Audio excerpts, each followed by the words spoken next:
Bapak dan Saudara,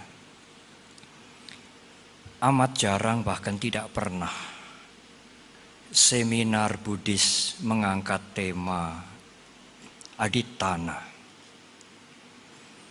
Aditthana artinya tekad. Tekad yang diperlukan sebagai landasan untuk berhasil.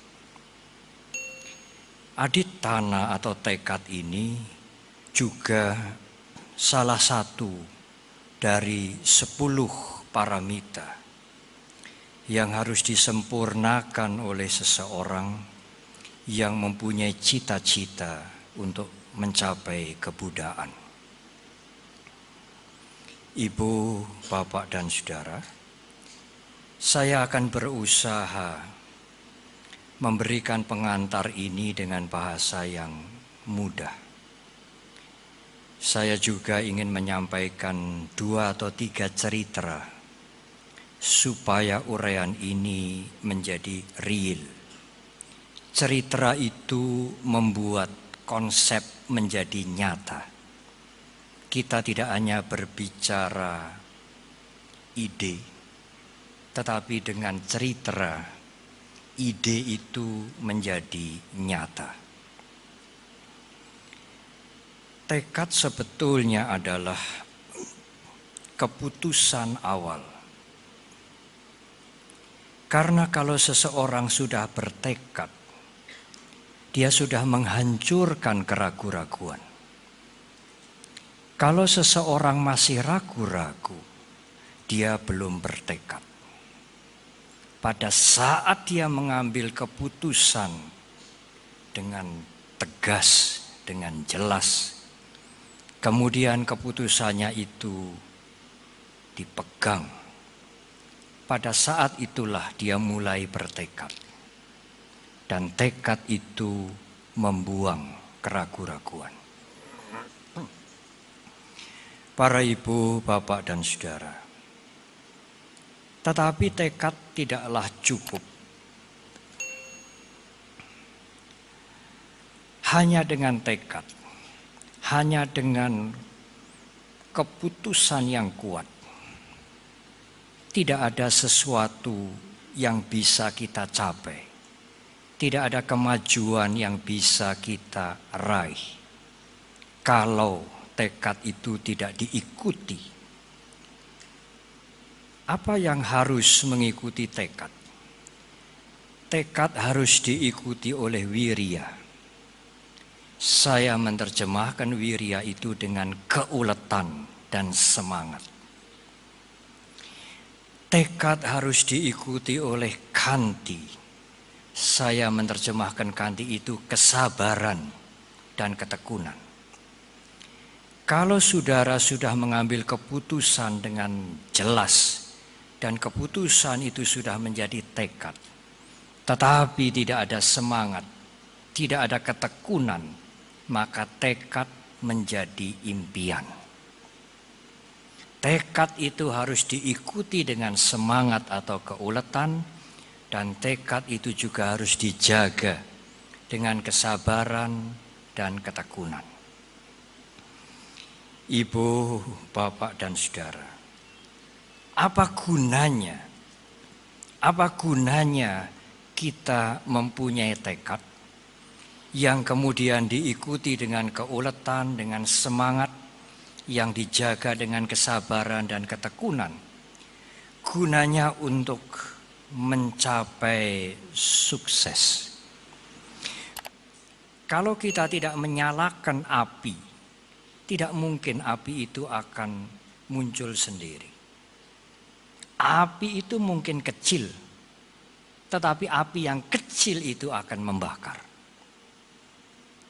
Atau dengan perumpamaan yang lain, tekad itu seperti kalau saudara mengendarai motor atau mobil. Tekad itu seperti starter.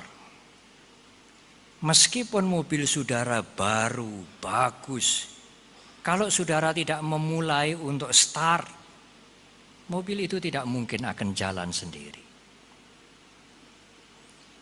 Tekad itu seperti switch on. Kalau saudara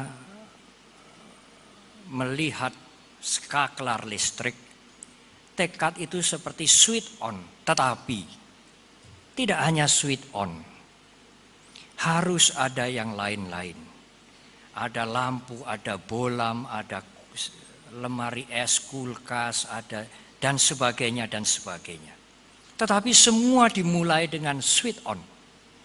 Kalau Anda lupa untuk switch on, betapapun sempurna perangkatnya, dia tidak akan bisa berjalan. Tetapi sebaliknya, hanya switch on, tidak ada perangkat yang lain, saudara juga tidak mendapatkan apa-apa. Ibu, bapak, dan saudara, itulah arti secara singkat tentang aditana. Tentu Pak Andri Wongso dan Pak Wowor akan memberikan ilustrasi yang lebih jelas. Saya ingin berbicara sekarang tentang tekad itu sendiri. Ibu, bapak, dan saudara. Tetapi bagaimana untuk membuat tekad? Bagaimana untuk menetapkan keputusan sehingga menjadi tekad? Ibu, bapak, dan saudara, saudara harus rasional dalam membuat tekad. Di dalam bahasa Pali dikatakan sampajanya. Jadi kita tidak boleh membuat tekad sembarangan, berarti tidak. Anda harus membuat tekad yang rasional, yang jelas, yang benar, dan yang mampu untuk saudara lakukan. Saya ingin memberikan gambaran. Cobalah saudara simak. Seseorang ingin membeli rumah. Karena dia tidak punya rumah. Dia kontrak 1 tahun atau paling lama 2 tahun. Dan setiap 2 tahun harus bongkar isi rumah. Dan dia pindah. Dan itu menghabiskan biaya, menghabiskan tenaga, hidup tidak tentram. Saya bertekad untuk punya rumah sendiri. Harus dimulai dengan ini. Tetapi saudara, ibu bapak sekalian, seperti apa rumah yang saudara kehendaki? Saudara harus mencanangkan, memulai start, switch on dengan tujuan yang rasional. Jangan hanya pokoknya aku harus. Itu bukan cara berpikir Buddhis. Tidak rasional, tidak sampajanya. Dia ingin punya rumah yang harganya 2,5 M.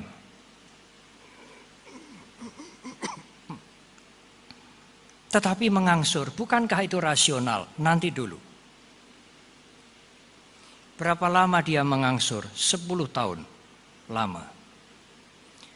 Tiap bulan dia harus mengangsur, harus setor 20 juta. Akan lunas 10 tahun untuk rumah yang 2,5 M.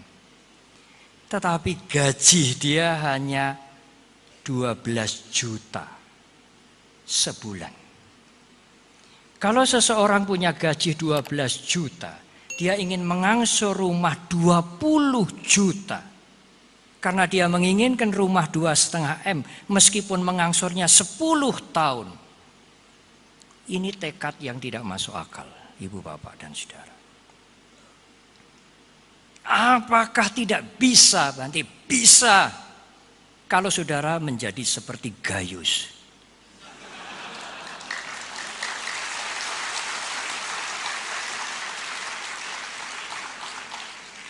Tapi apa yang saudara dapat? Rumah gratis. Di tahanan. Bukan rumah yang 2,5 M. Kami mengatakan, itu bukan tekad. Beda sedikit saja sudah berbeda, Ibu, Bapak, dan Saudara. Yang membedakan adalah wisdom. Yang membedakan adalah kearifan. Yang membedakan adalah keputusan yang rasional, yang sampajanya. Kalau saudara mengambil keputusan bertekad, tidak rasional, tidak menggunakan kebijaksanaan, tidak memakai wisdom, hanya beda sedikit saja. Itu bukan tekad tetapi nekat. Hanya bedanya hanya N dengan T. Kalau yang tekad itu dengan wisdom, kalau minus wisdom, tekad menjadi nekat. Dan nekat berbahaya. Ibu, Bapak, dan Saudara. Tetapi,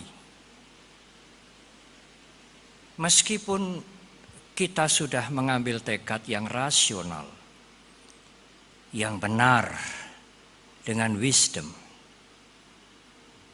untuk mencapai sukses tidak mudah. Dalam perjalanan, dalam perjuangan untuk mencapai keberhasilan itu, yang sudah dimulai dengan tekad.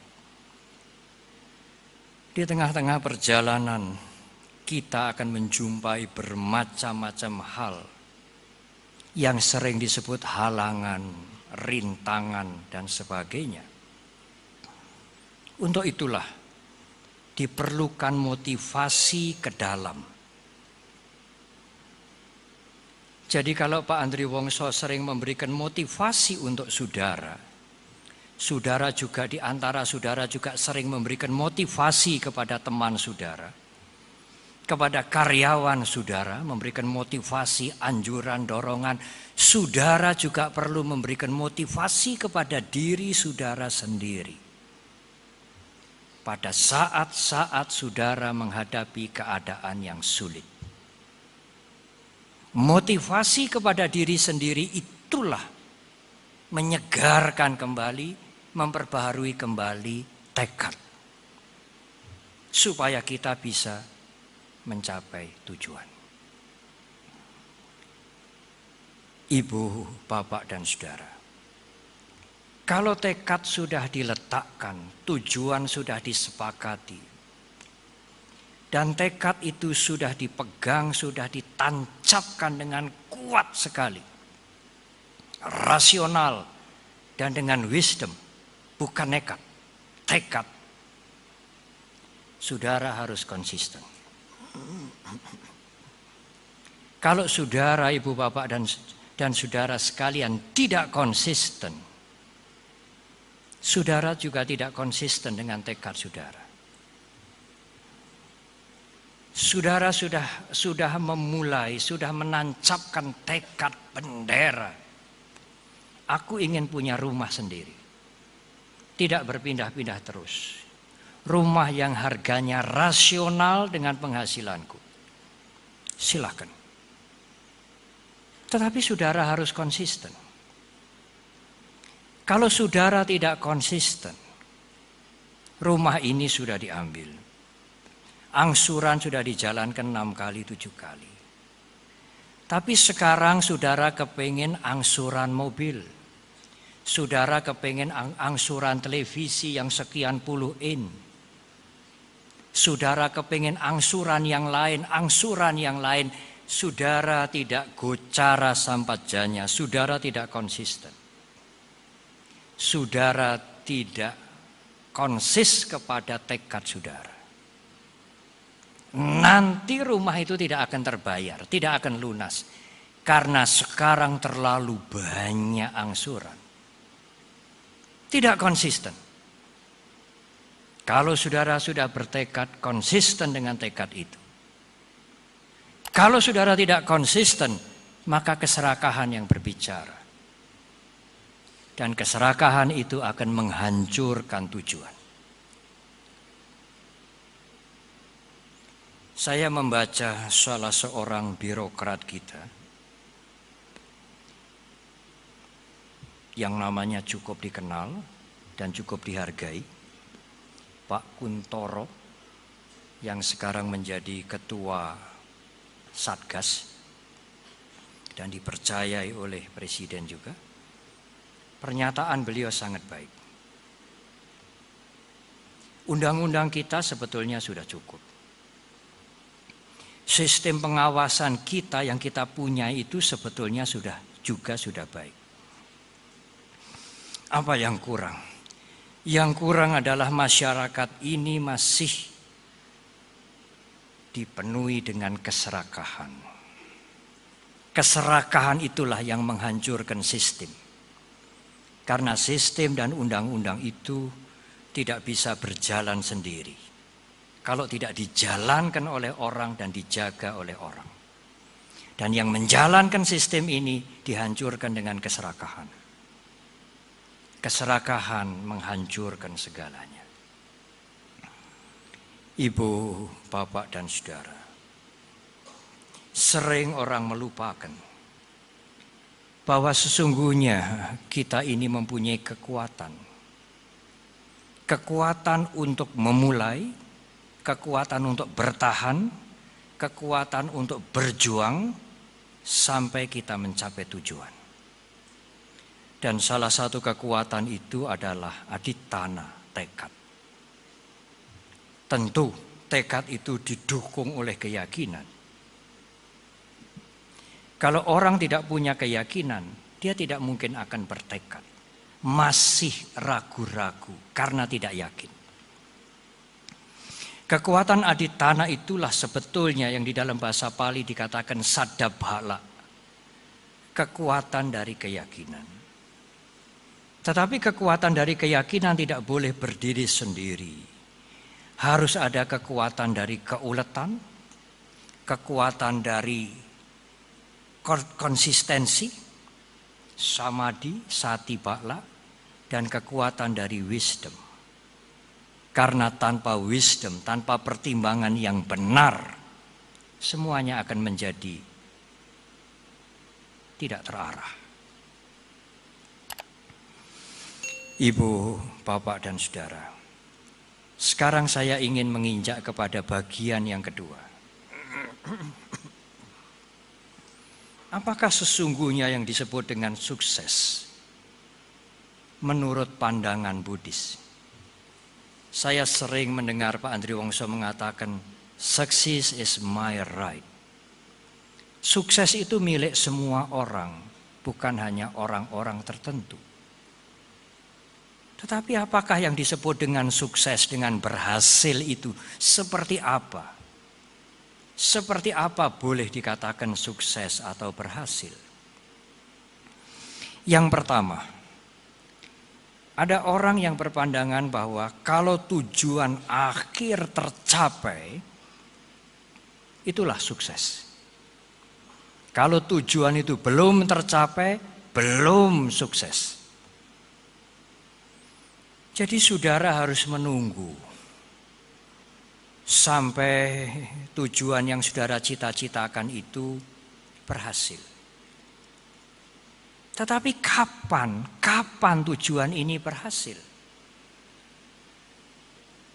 Banyak orang yang putus asa, yang kecewa sampai saat dia menutup mata karena dia merasa hidupnya tidak berhasil. Saya tidak setuju dengan arti sukses yang pertama. Kita sukses kalau kita sudah mencapai tujuan. Ada pengertian sukses yang lain. Pengertian sukses yang lain adalah kalau Anda sudah mulai berjuang, melewati proses, betapapun proses itu belum lama, itu sukses. Jangan menyesali, jangan mengharap kemudian apa yang saudara lakukan hari ini sejak pagi sampai malam, itulah sukses. Mengapa Anda menunda sukses itu besok? Hari ini saudara juga sudah sukses. Kemarin saudara juga sudah sukses. Sukses tidak harus ditunda. Sampai kapan? Mungkin sampai nanti kita akan menutup mata, ibu bapak dan saudara akan menutup mata. Ibu bapak dan saudara masih merasa hidupku tidak sukses. Anda menutup mata dengan penyesalan karena tidak sukses. Mengapa tidak mensyukuri sukses setiap hari, setiap saat? Karena Anda sudah melakukan sesuatu.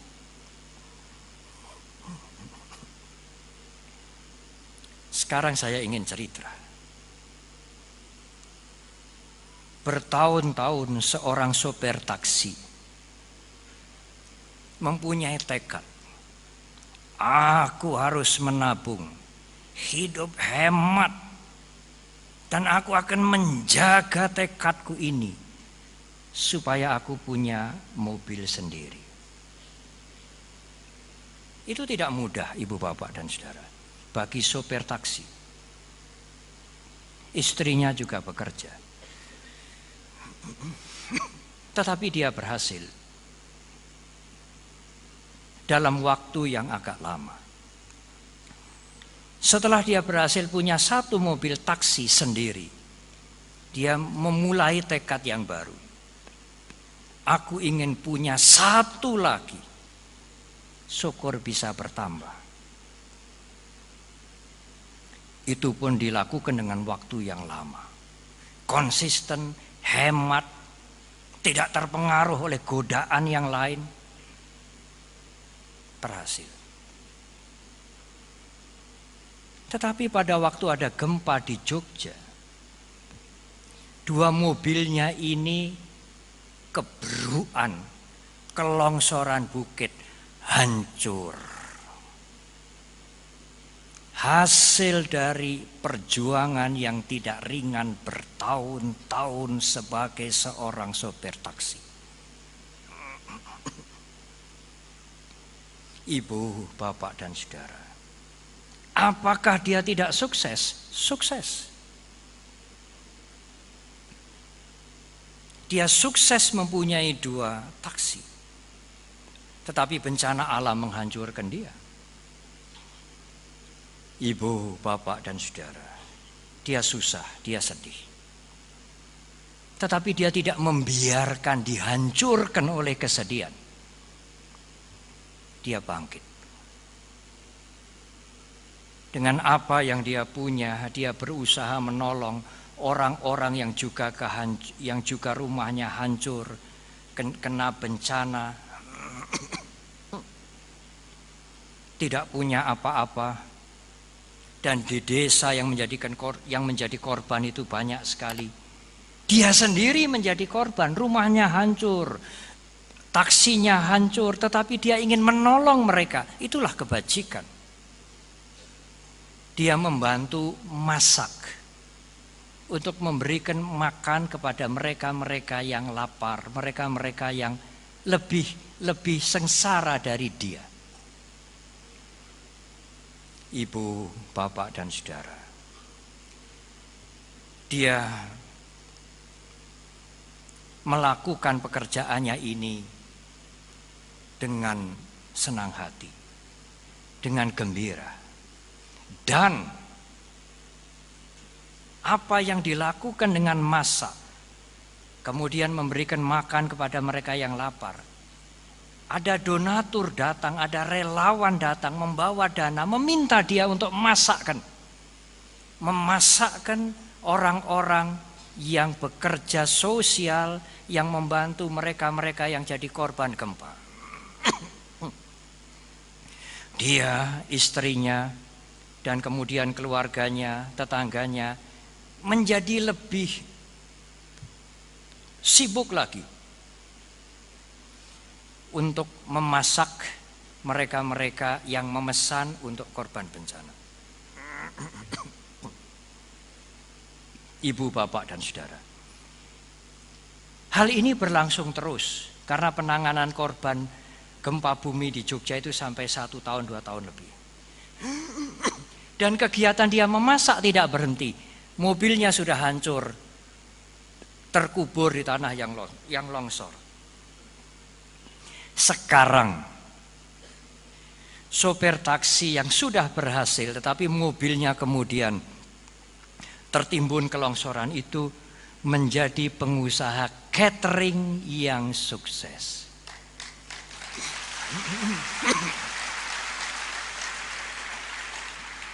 Dan kesuksesan dia menjadi pengusaha catering ini lebih sukses ketimbang dia menggunakan 2 mobilnya untuk taksi.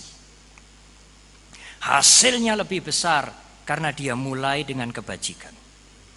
Dia sendiri terkena korban. Tetapi di dalam suasana yang menderita itu, dia ingin menolong yang lain yang lebih menderita. Relawan memberikan order dia untuk masak. Begitu terus sehingga timbul ide. Saya akan membuka catering sampai sekarang, saudara. Apakah dia tidak sukses?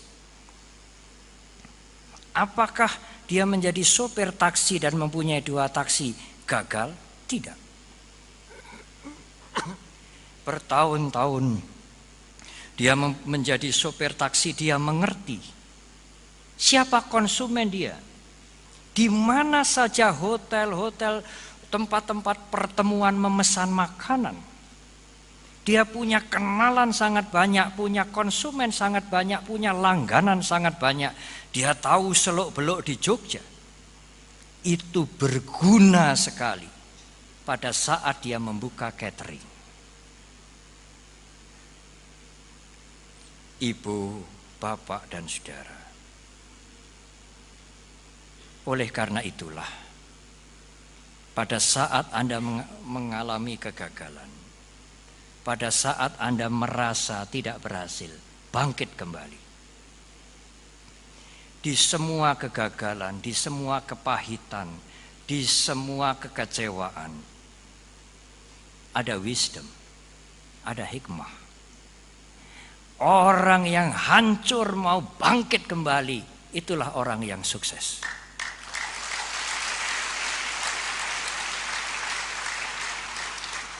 Tetapi orang yang hancur, benar-benar hancur, tidak mau bangkit kembali, dia orang yang benar-benar hancur. Ibu, bapak, dan saudara, tanda-tanda alam sudah datang. Kalau batuknya sudah datang, saya tidak boleh memperpanjang. Kalau memperpanjang nanti bukan saudara yang terganggu, saya juga merasa malu. Tetapi baiklah, saya ingin menyelesaikan. Karena nanti setelah ini, Pak Andri Wongso, Pak Wowor akan memborong semua uraian dan semua jawaban. Ada satu cerita yang menarik. Saya senang dengan cerita ini. Dan semua orang senang dengan cerita. Karena dengan cerita itu ajaran menjadi real. Bukan hanya konsep.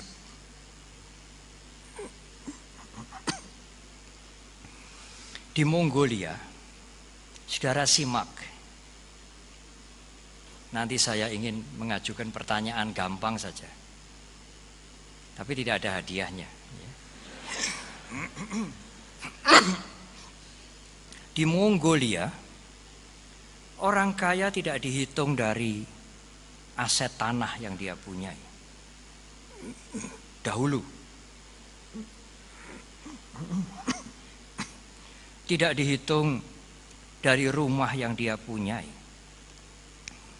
Tapi dahulu orang kaya itu dihitung dari berapa ekor kuda yang dia miliki. Semakin banyak kuda yang dia miliki, orang ini orang yang kaya, the have.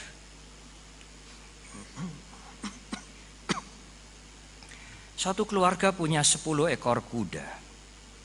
Orang Mongolia itu sambil naik kuda bisa memanah dengan tepat.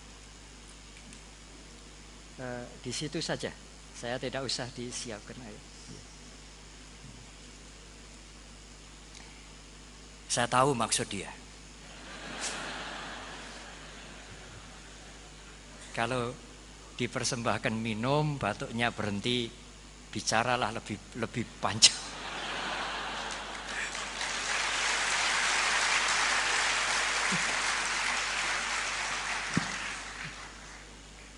Akalnya sudah ketahuan lebih dulu. Ada satu keluarga yang mempunyai 10 ekor kuda.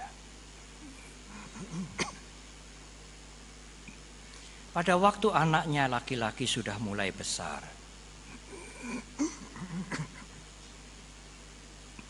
sang ayah mengatakan, "Sudah tiba waktunya anakku, kuda-kuda ini jadi tanggung jawabmu." Itu adalah warisan yang paling besar bagi orang-orang Mongolia. Lalu besoknya sang anak pertama kali berusaha untuk menggembala kuda ke padang rumput. Pertama kali pengalaman dia sebagai anak yang dewasa, diserai 10 ekor kuda dan menggembalakan di padang rumput. Itu kekayaan terbesar orang Mongolia. Pada waktu sore, pada waktu pulang, sang anak mengumpulkan kudanya dan dibawa pulang. Ternyata kudanya hilang satu. Kekayaan yang besar itu. Sampai di rumah ayahnya marah sekali, luar biasa. Bagaimana kamu bisa diserai harta? Bagaimana kamu bisa dianggap dewasa? Hari pertama kamu menggembala, harta kita sudah hilang satu. Oh, berhari-hari sang ayah tidak tenang. Tiap hari isinya hanya marah. Anak ini bikin orang tua jak simkwa.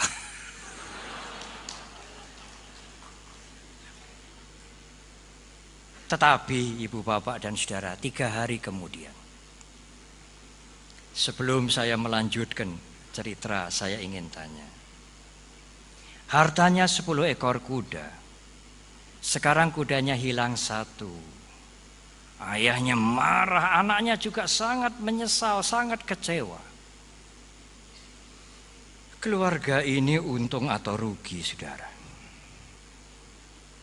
Sebetulnya tidak usah berpikir jelimet. 10 ekor kuda kekayaan sekarang hilang satu, untung atau rugi? Rugi, konsisten.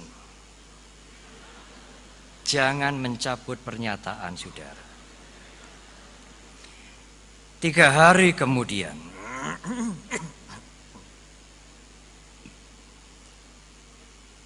kuda yang hilang itu tiba-tiba balik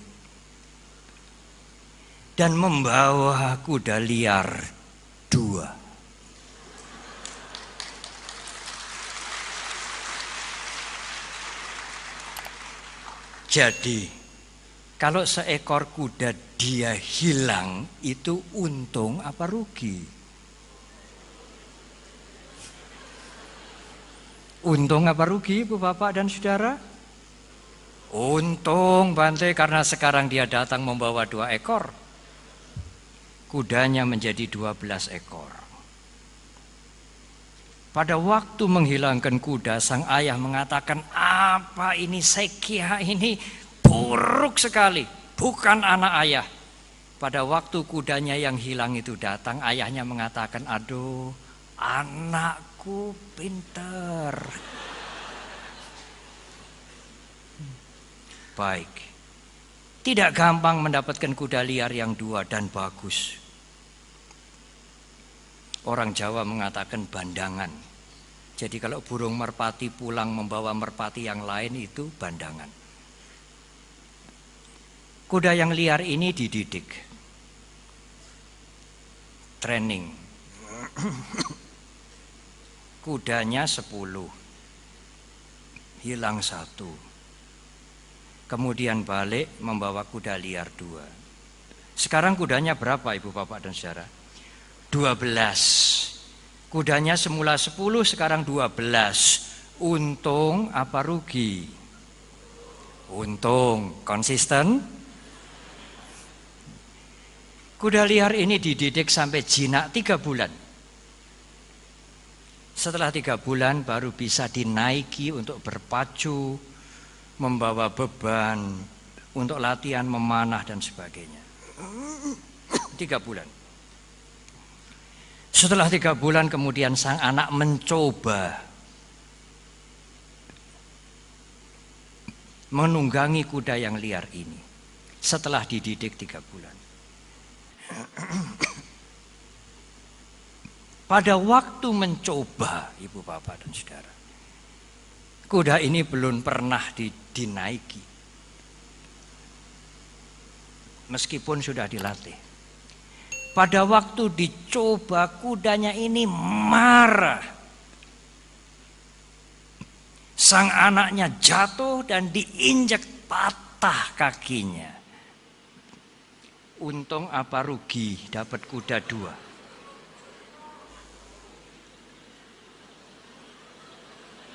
Siapa tadi yang mengatakan untung? Anaknya mengatakan rugi sekali, sekarang kakiku patah. Sakit, amat sakit. Harus ditarik, harus diperban, harus segala macam. Kaki patah, sakit sekali. Untung apa rugi Ibu Bapak dan Saudara? Nah, sekarang sulit menjawab.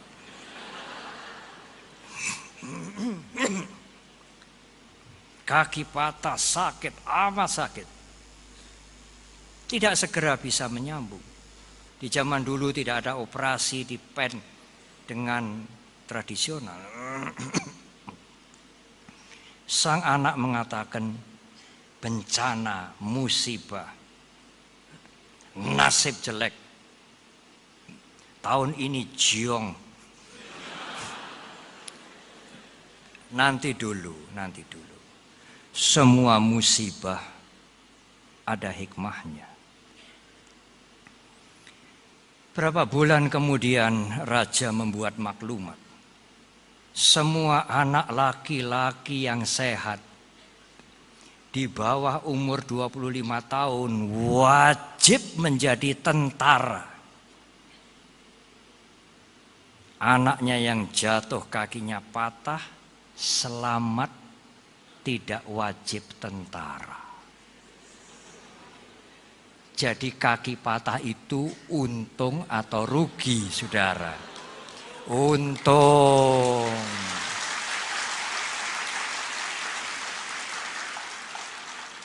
Ibu, bapak dan saudara.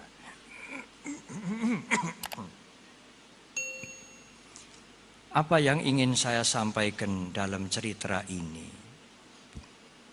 Jangan mengeluh, jangan marah, jangan putus asa.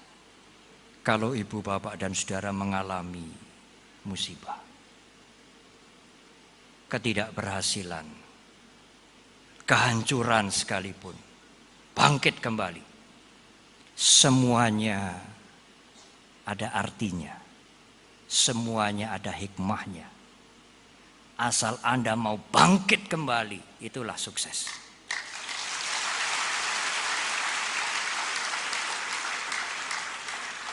Ibu, bapak, dan saudara. Ada 2 hal terakhir yang ingin saya sampaikan. Tetapi ada sisi sukses yang lain yang sering dilupakan.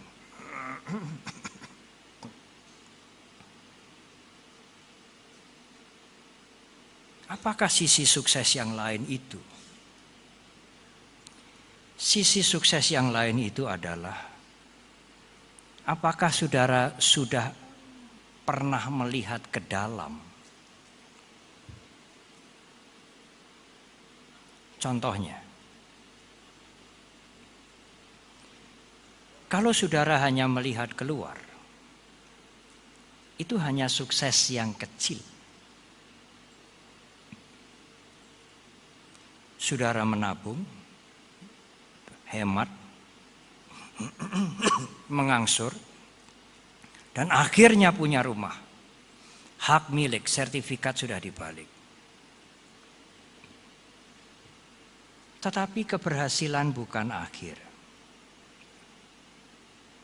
Meskipun sudah punya rumah satu, loba, serakah tidak akan berhenti. Loba itu terus.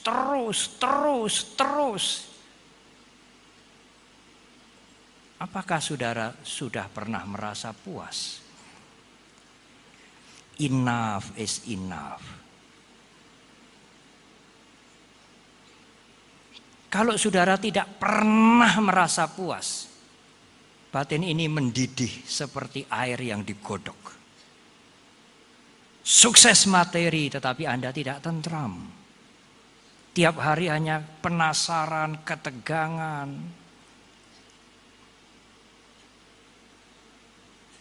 Apa bahagianya hidup seperti itu? Kita mencari ketenteraman dalam hidup ini. Bukan hanya sukses di luar. Sukses di luar tetapi di dalam penuh dengan ketegangan, hancur-hancuran. Apakah itu sukses yang sebenarnya? Semula dia pegawai rendahan.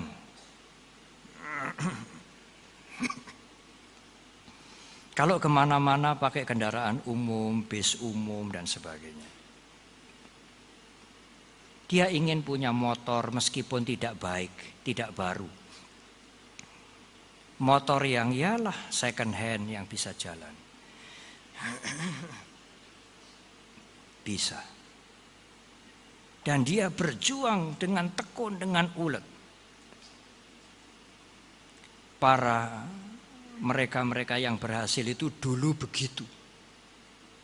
Tapi anaknya tidak pernah mengalami.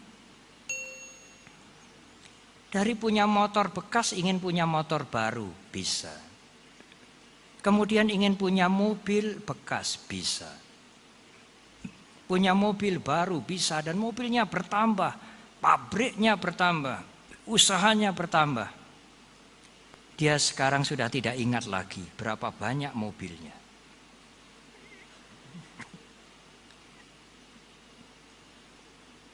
Sekarang timbul keinginan yang lain.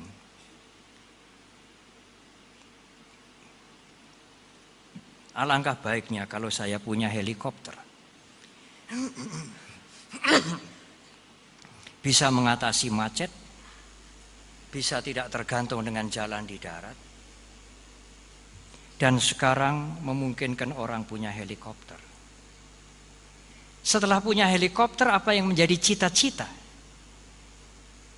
Ada lagi.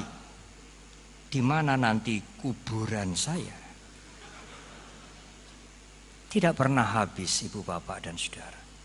Keserakahan tidak pernah berhenti. Enough is enough. Amat sulit. Kalau saudara bisa enough is enough. Aku ingin sejahtera, tetapi aku juga ingin tentram. Itulah sukses yang sesungguhnya.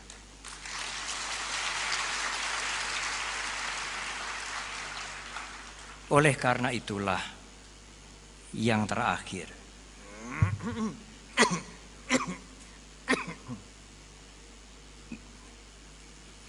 Jarang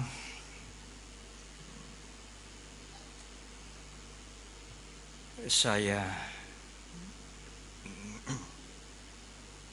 menjalankan tugas, menjalankan perintah panitia untuk menyampaikan pengantar sebanyak ini.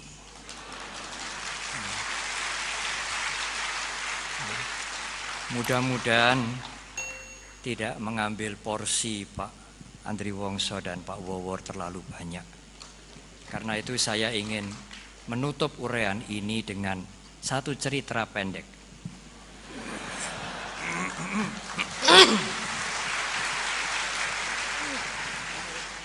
Tidak ada pertanyaan, tetapi cobalah simak. Mendengar dharma, mendengar dhamma, tidak hanya sekedar mendengar. Dalam Dhammapada dikatakan kico sadhamma sawanang. Mendengar dharma itu sulit. Memang kita bisa mendengar, tetapi kalau tidak bisa mencerna, tidak mengerti. Mendengar sekedar mendengar. Karena dharma agama Buddha tidak menyodorkan pilihan A atau B, percaya atau tidak. Tidak. Tetapi agama Buddha mengajak kita untuk mengertilah. Karena itu kalau Anda mendengar, tidak merenungkan, Anda mendengar, tidak akan mengerti. Saya menutup uraian ini bukan dengan pertanyaan, tetapi dengan cerita singkat. Cobalah Anda mendengarkan, tetapi merenungkan. Kalau tidak merenungkan, tidak mengerti maksudnya. Sukses tidak hanya merubah yang di luar, tetapi sukses juga harus merubah yang di dalam. Karena kalau saudara menuruti, mengikuti loba keserakahan, ingin mengubah di luar, diubah sesuai dengan selera, dan saudara mampu, tidak ada habisnya, dan menimbulkan ketegangan. Sudahkah saudara mengubah yang di dalam untuk ketenteraman hidup? Ada seorang raja yang sakit mata. Dia ingin sembuh. Saya harus sembuh. Itu tekad aditana. Dia tidak ragu-ragu. Dia tidak bimbang, bisa sembuh. Ada sakit, ada obatnya. Dan dia berusaha. Kalau tekad tanpa effort, tanpa usaha, dan terus-menerus seperti yang di depan dikatakan, tidak mungkin tekad akan menghasilkan buah. Dia kesana kemari mencari dokter, mencari tabib, akhirnya ketemu. Penyakit mata Baginda Raja bisa sembuh. Tetapi ada obatnya. Dan obatnya tidak sulit. Raja harus melihat segala sesuatu yang serba hijau sebanyak mungkin. Nanti akan terobati. Raja mengerti dan dia konsisten. Bukan tidak konsisten. Dia sampai di rumah semuanya minta hijau. Karpet hijau, piring makan hijau, dinding hijau, pakaian hijau. Tentu daun-daunan hijau semua. Dia berusaha, dia konsisten, tidak hanya bertekad untuk sembuh. Dan penyakit matanya mulai sembuh. Apanya yang aneh Bante dari cerita ini? Tapi ada seorang menteri yang mengatakan, Baginda Tuanku Raja, mengapa Baginda mengubah semua menjadi hijau? Ya menteri, karena dengan warna hijau, mataku mulai pulih kembali. Mengapa Baginda tidak memakai kacamata hijau saja?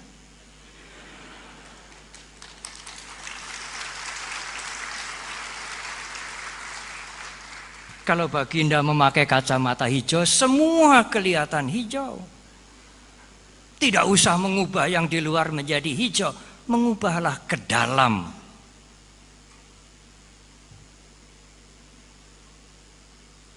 Tekad aditana dengan kuat, dengan kesungguhan, dengan keuletan tidak cukup. Harus ada panya, harus ada wisdom. Dengan wisdom semuanya akan tercapai. Terima kasih.